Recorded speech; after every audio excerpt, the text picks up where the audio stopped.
dependência da... O aluno que faz dependência e adaptação, ele não tem que fazer a EP, ele não tem obrigatoriedade de fazer o fórum. A única coisa que ele vai fazer é a prova, é a avaliação. Professor, mas como é que faz essa avaliação? Você faz com a turma normal. Então, você é do terceiro semestre, você vai fazer lá uma disciplina de primeiro semestre, teoria do direito.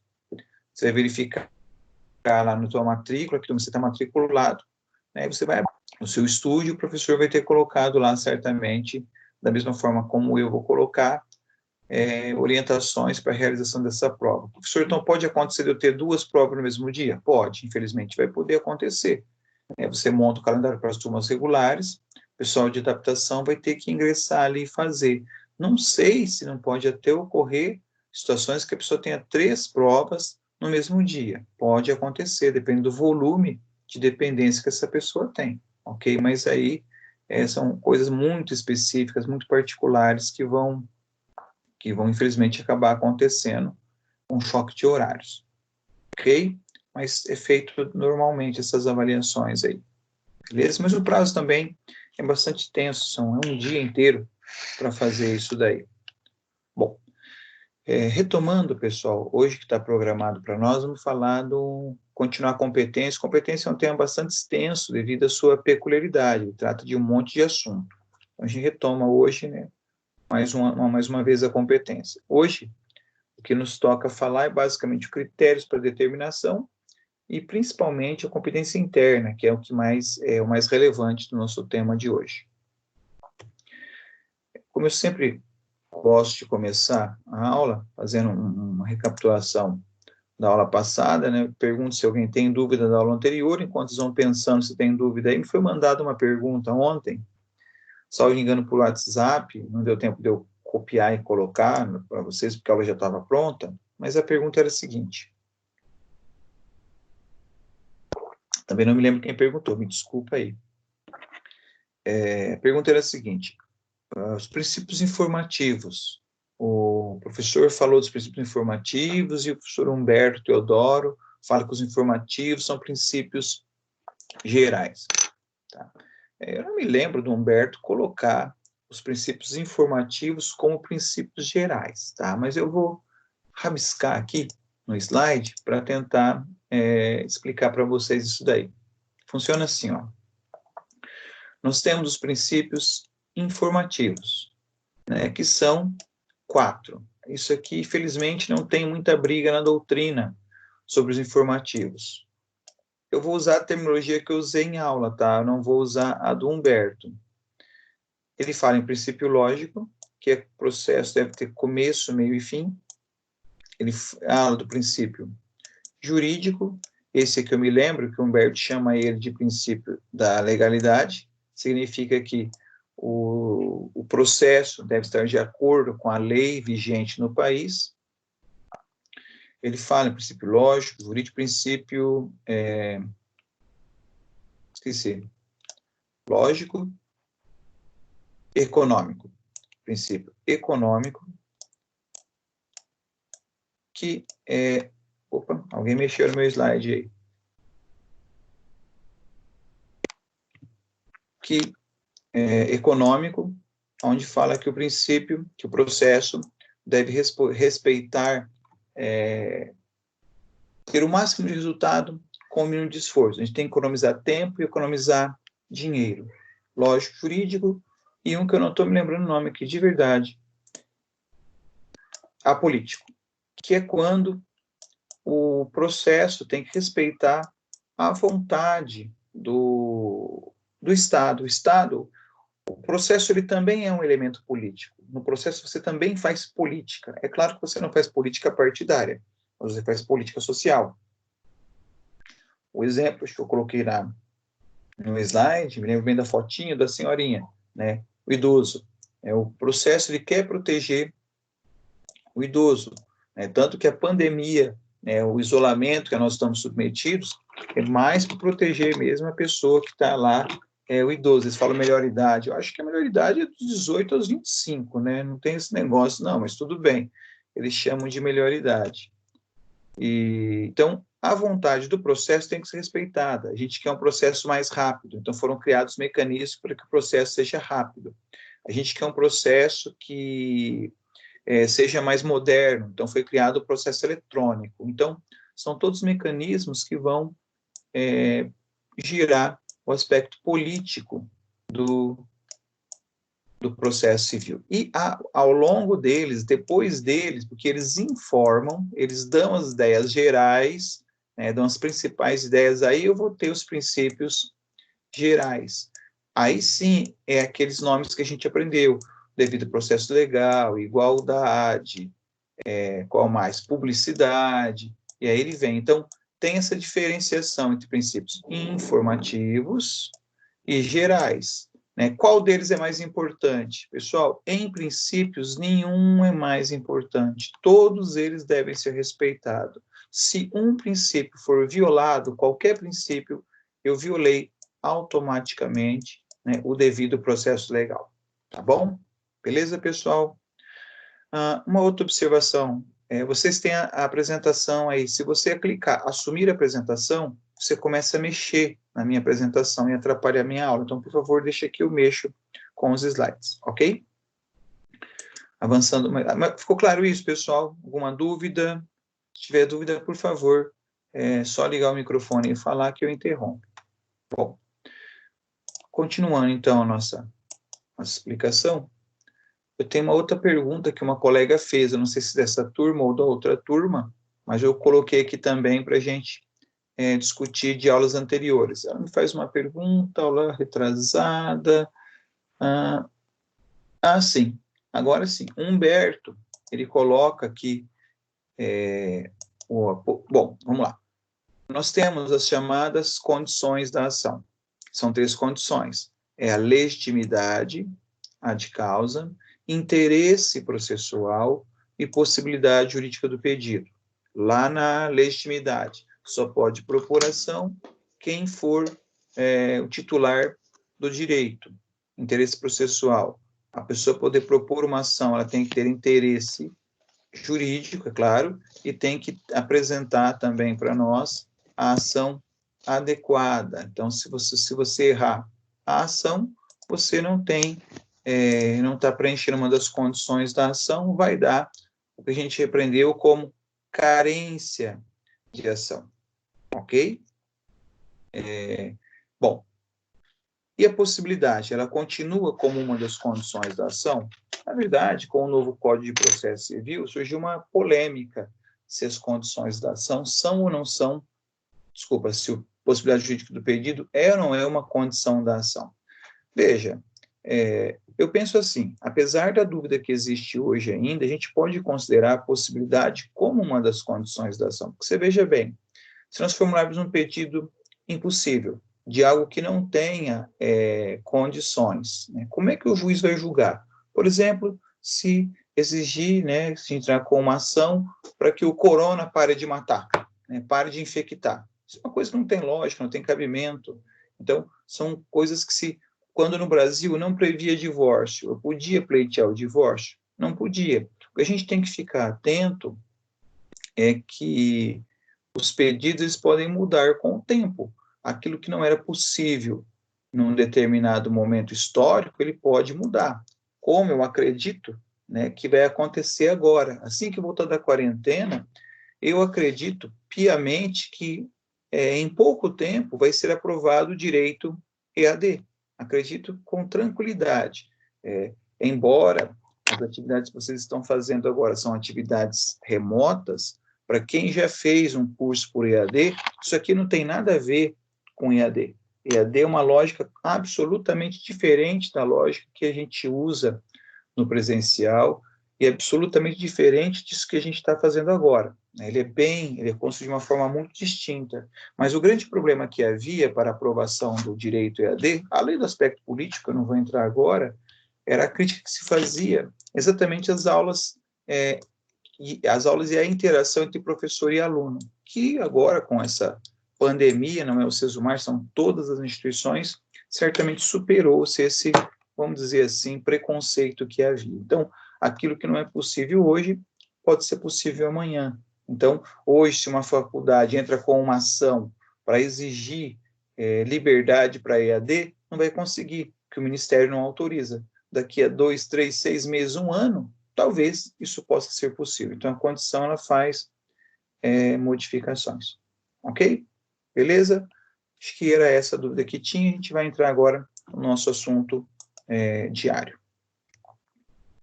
Então, competência interna é o nosso assunto de hoje. A gente tem que entender o seguinte: nós estudamos a competência internacional, né? Nós vimos lá a cooperação internacional. Quando eu vou falar da justiça brasileira, a justiça brasileira, para nós aqui, eita, vocês mexem no meu slide, hein? Cortar o dedo. A justiça brasileira, ela tem aí uma composição bastante extensa, mas a grande divisão que interessa para nós no processo civil é essa daí, justiça federal e estadual. Eu vou mencionar as demais daqui a pouco, mas essas duas são as importantes, para nós, pelo menos. Então, a gente tem lá, primeira coisa, que a jurisdição, ela é una. A jurisdição é uma só no país inteiro. Foi um conceito que eu vi que alguns tiveram dificuldade de compreender. Por que ela é una? Ela é uma coisa só. Do Rio Grande do Sul ao Acre, a justiça é uma só. Só que para tornar a coisa mais organizada, a gente divide ela em diversos órgãos. A gente cria órgãos que vão aplicar essa justiça. Esses órgãos são divididos ou em seção judiciária ou em comarcas, para tornar o espaço menor ainda. E a gente vai ver mais à frente que as comarcas e as seções judiciárias ainda são divididas em varas, para que torne ainda mais fácil de organizar esse sistema, né? Lembrando, mais uma vez, seção judiciária é uma terminologia que a gente usa para a Justiça Federal, enquanto comarcas é para a Justiça Estadual, mas é a mesma coisa, não tem nenhuma distinção entre eles. O que vai mudar, é claro, é a composição e o tamanho. Se você pegar comarca de Maringá, é uma composição, compõe determinados municípios. Se você pegar a composição da Justiça Federal de Maringá, é bem diferente. Por exemplo, Mandaguari. Mandaguari pertence à Justiça Federal de Maringá, salvo engano. Mandaguaçu pertence à Justiça Federal de Maringá. Enquanto na estadual, Mandaguari e Mandaguaçu são comarcas diferentes da comarca de Maringá. Bom, avançando. Agora, a grande dúvida, se são vários órgãos, se são diversos organismos, eu preciso saber quem é competente para quê. A gente vai ter algumas explicações, né? Uma delas que eu já falei diversas vezes para vocês, essa daqui, a União. A União, ela é, todas as vezes que a União for parte, autor e ré, a competência é da Justiça Federal, né? Para explicar esse aspecto teórico, a gente vai ter dois professores aí, o Adolfo Vac, que é um civilista, e Chiovenda, que é um processualista. Então, eles dois, né, em tempos distintos, mas desenvolveram teorias que muito se aproximam. A gente vai ver primeiro o que fala a teoria, depois a gente aplica essa teoria na lei, para que vocês possam entender, ok? Lembrando mais uma vez que vocês podem me interromper à vontade para fazer perguntas.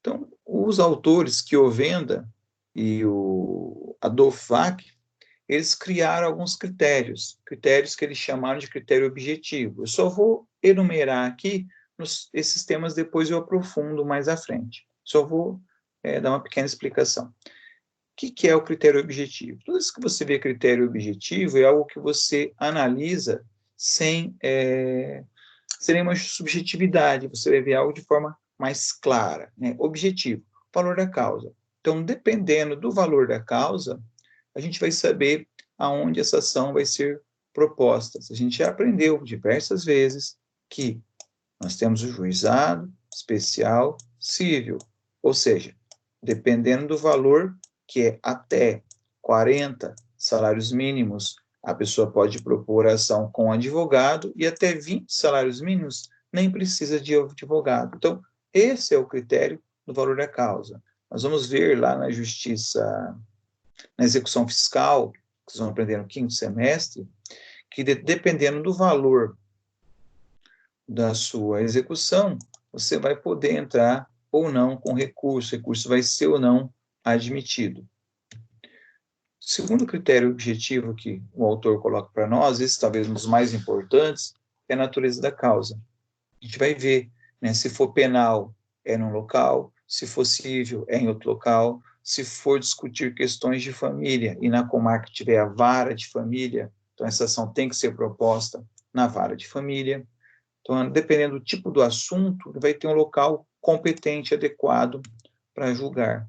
Qualidade das partes. Então, se a pessoa for idosa, né, e eu tiver a vala do idoso, é lá que eu vou propor. Né? Se for relação de consumo e na comarca tiver uma vara especializada do consumidor, é lá que eu vou propor. Ainda é muito comum, algumas comarcas, como o caso de Maringá tem, teria a comarca da vara da fazenda pública. Então, se a fazenda pública, se o município é parte, então é naquele local ali especificamente que a ação deverá ser proposta. Depois tem um critério funcional. Dependendo da função que a pessoa,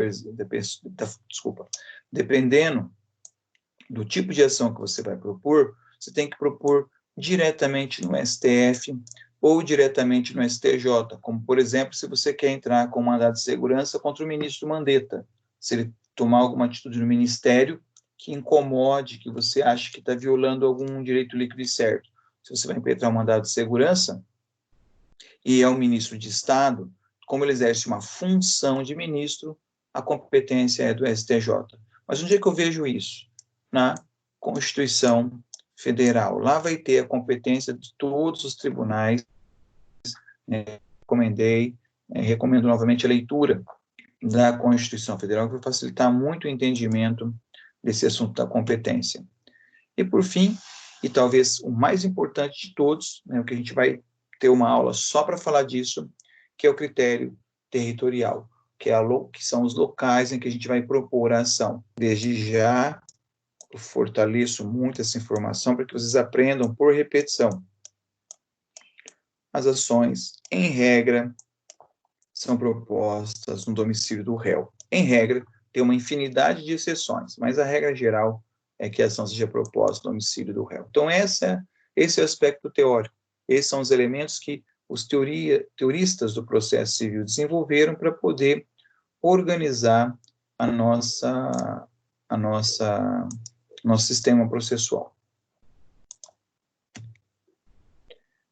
Dentro desse aspecto, tem um assunto que é de suma importância, que é a competência relativa e a competência absoluta.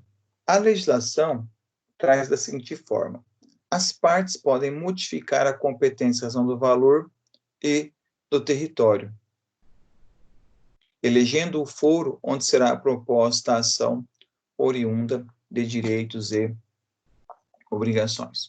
Então, quando se trata de competência relativa, quando se trata de valor, quando se trata de território, eu posso mudar o local em que eu vou propor a minha ação. Ou seja, se eu tenho uma causa de até 40 salários mínimos, isso aqui não é pacífico, tem muita briga, mas se eu tenho uma causa de 40 salários mínimos, eu posso propor essa ação diretamente lá no meu juizado especial. Agora, se eu não quiser levar o meu problema para o juizado, eu posso levar ele para a justiça comum, lá para a vara civil? Posso. Essa é uma decisão sua. Ninguém vai brigar com você por conta disso. Ainda, acabei de falar, a ação deve ser proposta no domicílio do réu. Então, vamos imaginar que eu quero processar uma pessoa que ela mora em Londrina. Aonde eu vou propor a minha ação? Bom, se a regra é domicílio do réu, Londrina seria o local adequado que eu iria propor. Mas e se eu quiser propor em Maringá? Se eu propor aqui no meu domicílio? Tudo bem.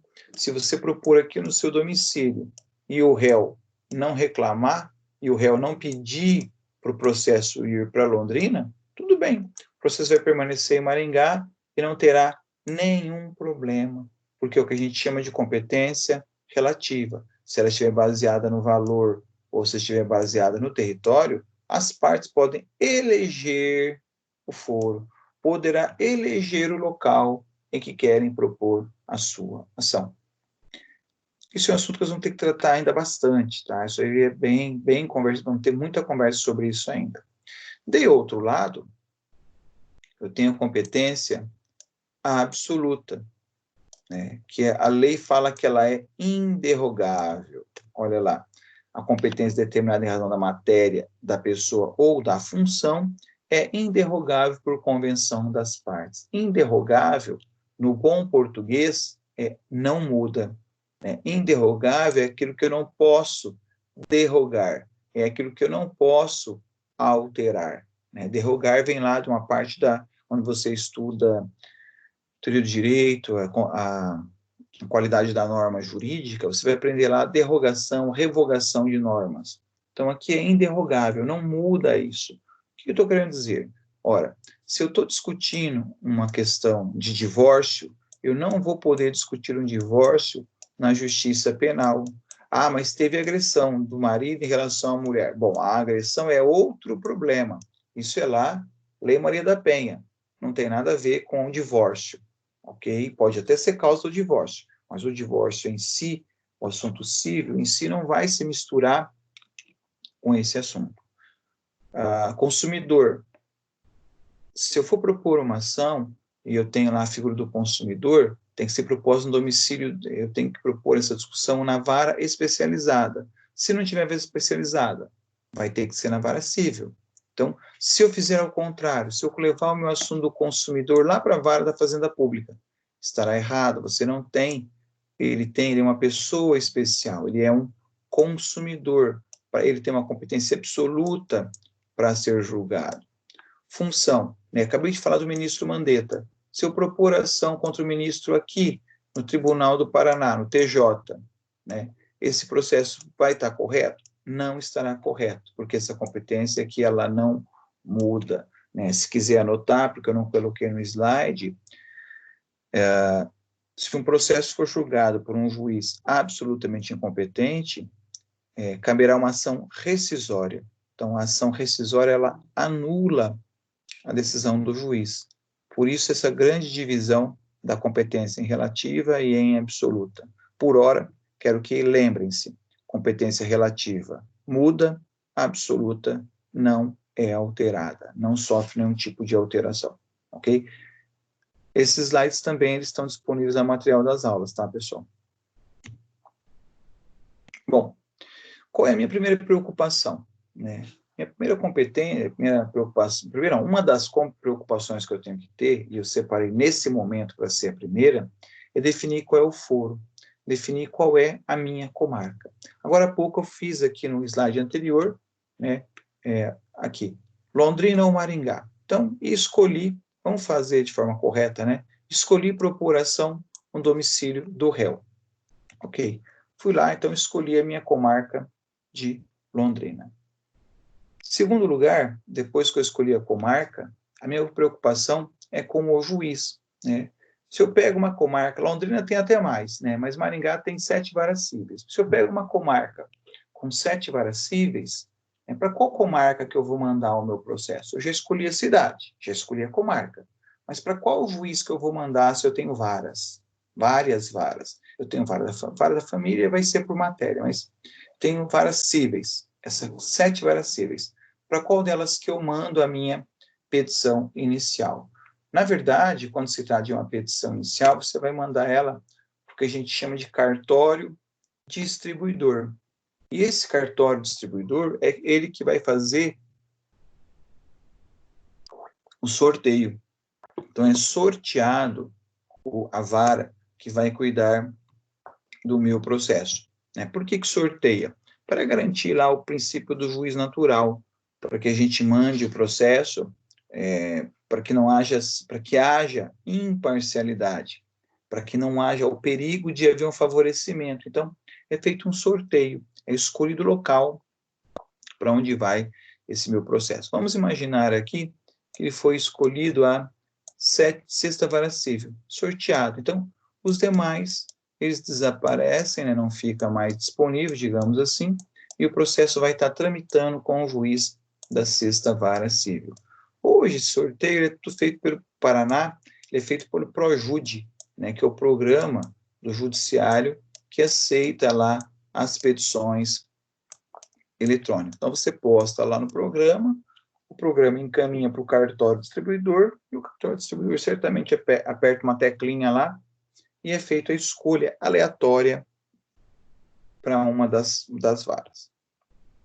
Acontece o seguinte, depois que essa ação foi proposta, depois que ela chegou na 6ª vara civil, haverá uma coisa que a gente chama de perpetuação da jurisdição. Ou, como está lá na cabeça do slide, né, em latim, a perpetuatio iurisdictionis.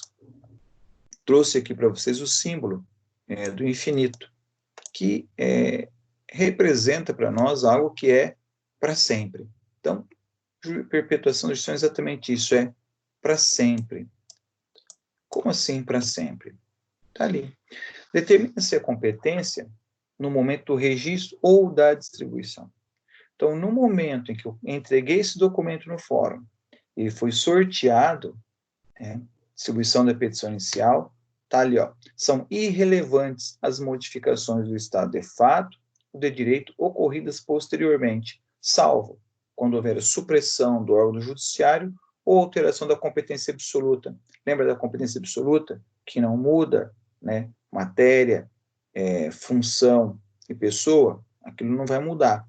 Então, é óbvio que quando eu falo aqui de perpetuação da jurisdição, a gente tem sempre que imaginar que a ação foi proposta no local certo, no local correto. Se eu tivesse proposto a ação em lugar errado, certamente ela teria que mudar, ok? Mas se eu propus a ação num local adequado, é ali que essa ação vai permanecer e diríamos para todos sempre. Não importa as modificações do Estado ou as modificações de direito que podem acontecer. Vamos detalhar um pouco melhor isso. Já disse, essa é a forma de manifestação do princípio do juiz natural, havendo vários órgãos abstratamente competentes, todos eles, apenas um deles poderá proceder a julgar determinada demanda.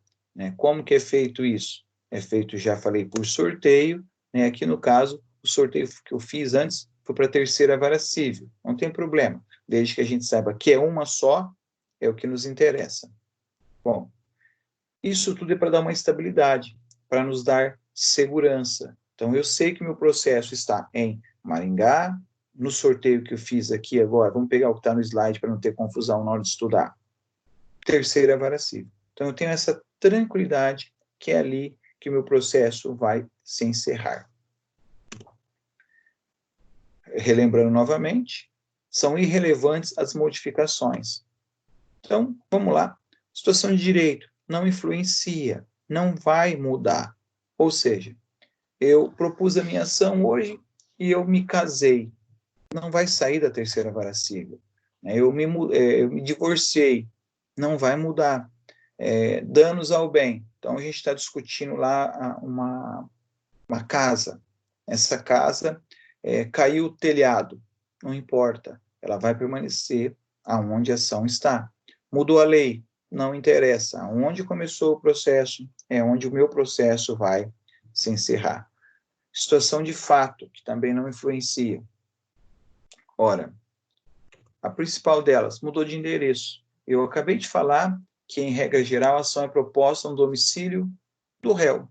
Propus a ação em Londrina, que era o domicílio do réu. O réu se mudou para Campo Grande. Não tem problema. O processo vai permanecer para onde ele foi sorteado, para onde ele foi distribuído, ok? Então, não tem alteração. Lembrem-se disso aqui, ó. Perpetuação da jurisdição. Aonde a ação foi proposta é onde ela vai terminar. As duas hipóteses que levam à modificação, as duas exceções que nós temos, supressão do órgão jurisdicional. O que é suprimir? É retirar, é acabar com esse órgão.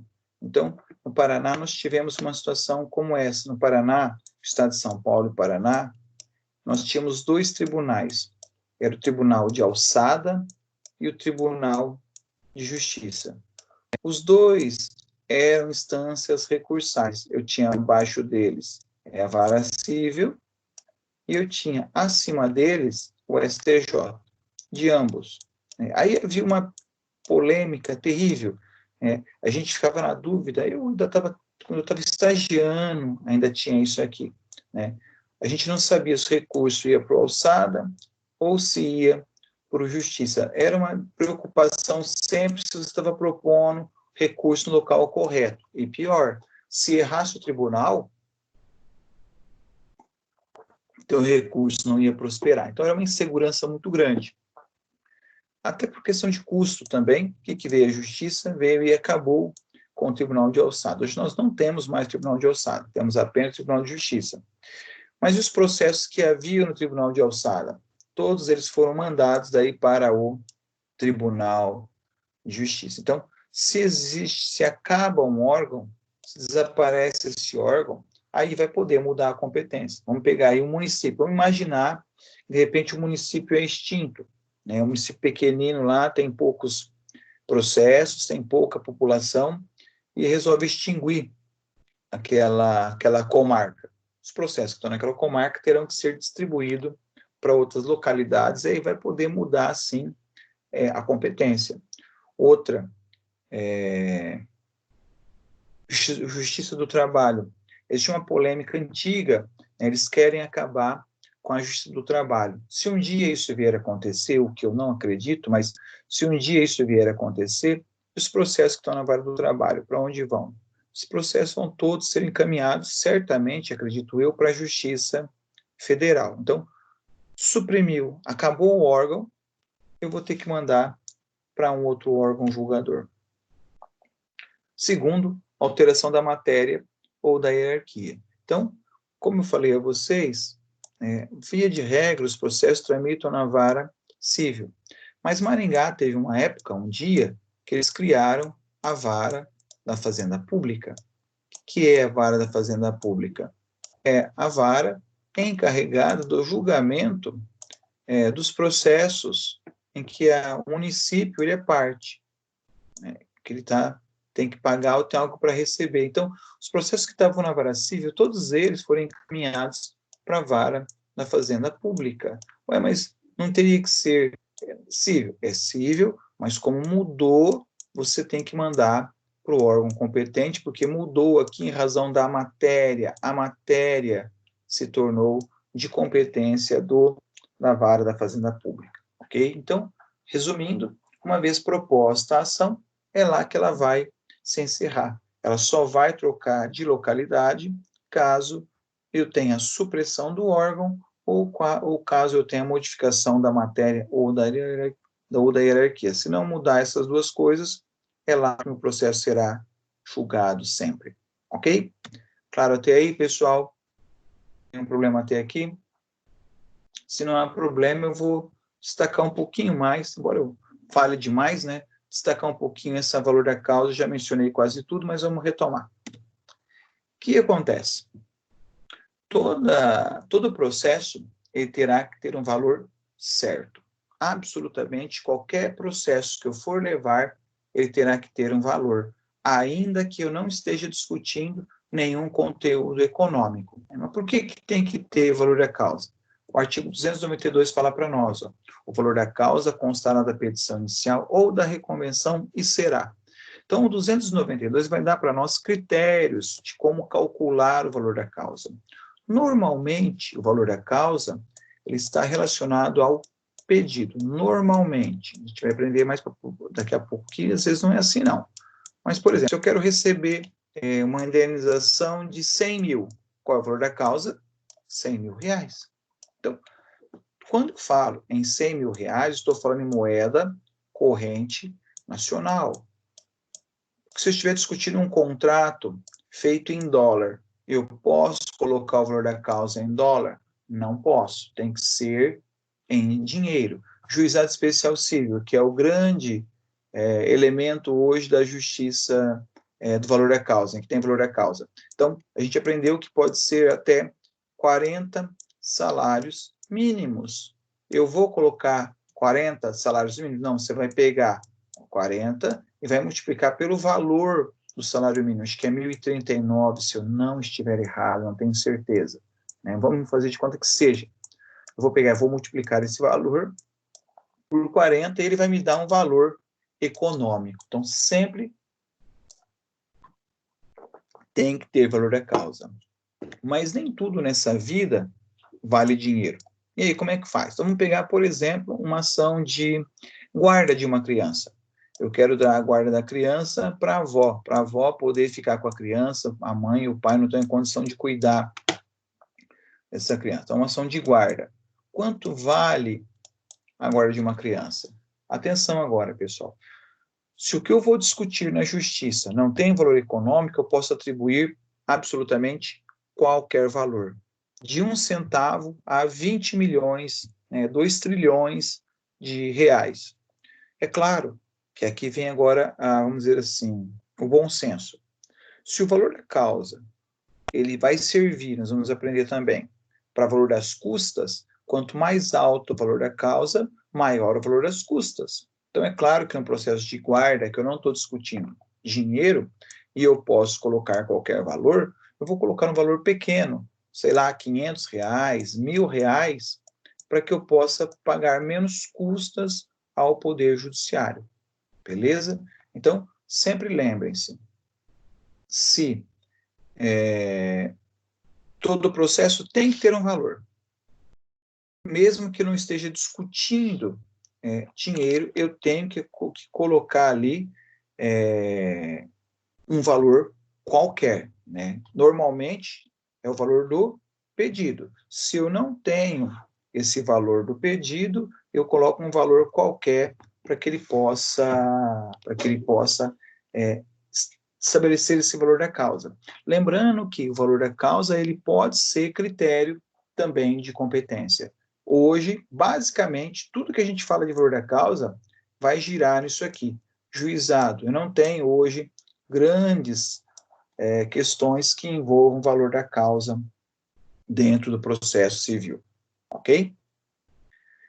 O segundo critério, segunda preocupação nossa, vamos lá, outra preocupação nossa é a questão da matéria. Quando fala de matéria, a primeira preocupação é saber de que matéria eu estou falando. É Justiça Federal? Quando que é da Justiça Federal? Para nunca mais esquecer, União.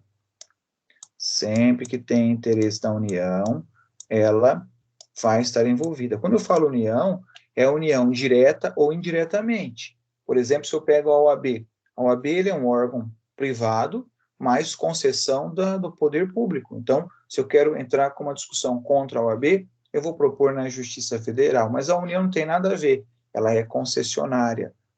A educação superior, também privada, ela também é concessionária da União. Então, se eu quero processar uma instituição de ensino superior para discutir alguma questão do aspecto pedagógico, a justiça competente é a Justiça Federal. Nós temos também a Justiça do Trabalho, que, por óbvio, discute questões trabalhistas.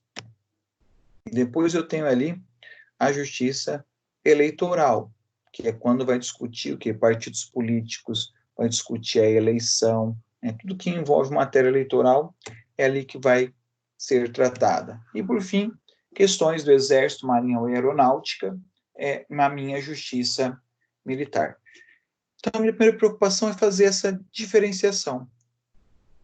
Tem algum destes assuntos envolvidos? Se tem, está resolvido. É para lá que eu vou levar. Agora, se não tiver esse assunto envolvido, está ali a minha resposta. É a Justiça Estadual. A Justiça Estadual ela é residual. Ou seja, se não é da federal, se não é trabalho, se não é eleitoral, o que sobrou é nosso. É a justiça que vai atender a todas as outras demandas. Daí o grande volume de questões tramitarem na Justiça Estadual. Depois que eu escolhi a Justiça Estadual, lembra da comarca? Eu tenho que escolher a minha comarca. Dentro da minha comarca, Maringá, Londrina, Curitiba, eu vou ter que verificar se naquela comarca, por exemplo, eu falei que Maringá tinha 7 varas cíveis, mas ela também tem, além da vara civil, ela tem vara de família, ela tem fazenda pública. Maringá ainda não tem vara de falência, mas se eu for a Curitiba, acho que Londrina também já tem vara de falência. Algumas comarcas, São Paulo com certeza tem a vara do acidente de trânsito. Então, primeira preocupação, saber qual é a matéria. Segunda preocupação, qual é o meu território.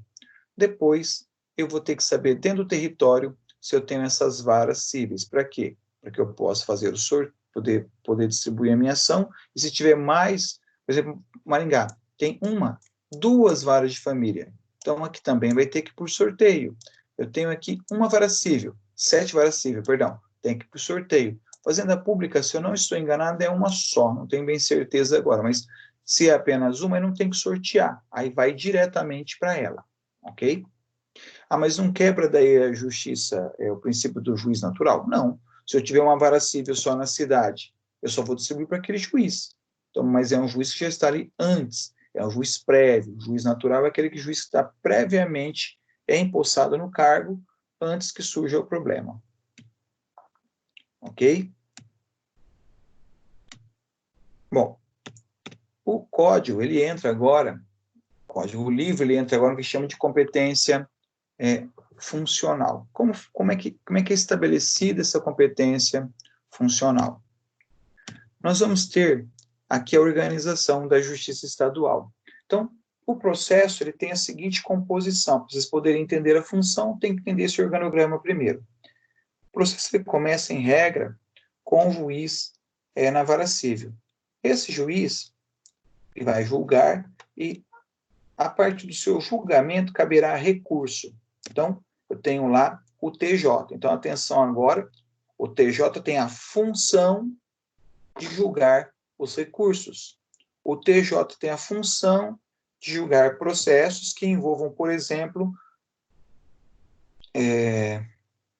governador do estado. Então, qual é a função? Cada tribunal, cada órgão tem a sua função, né? A competência dos tribunais, já falei a vocês, está lá na Constituição Federal e do Tribunal de Justiça na Constituição Estadual. Depois do TJ, eu tenho o STJ, que tem a função de julgar recursos que partam do TJ. E também tem a função de, por exemplo, julgar ministros de Estado. Então, cada tribunal vai tendo a sua própria função. E do STJ vai para União, vai para o STF. Né? Qual é a função, né? O que faz o STF? Ele protege, ele é o guardião da Constituição. Então, se eu quiser discutir aspectos constitucionais em um processo, eu sei que a função de dar a palavra final é do STF. Né? Quero só lembrar a vocês que existe a possibilidade de um recurso sair do TJ para o STF diretamente. Ok? Isso é uma situação, são os recursos especiais que a gente vai ver, extraordinários, a gente vai ver no 5º semestre com calma. Né? Então, entendam, cada tribunal tem a sua atribuição, tem a sua função para poder exercê-la quando chamado pelo Estado. Ok? Isso aqui é uma matéria que é mais importante no 5º semestre do que agora. Agora é mais importante para que saibam que ela existe, ela está aí. Ok?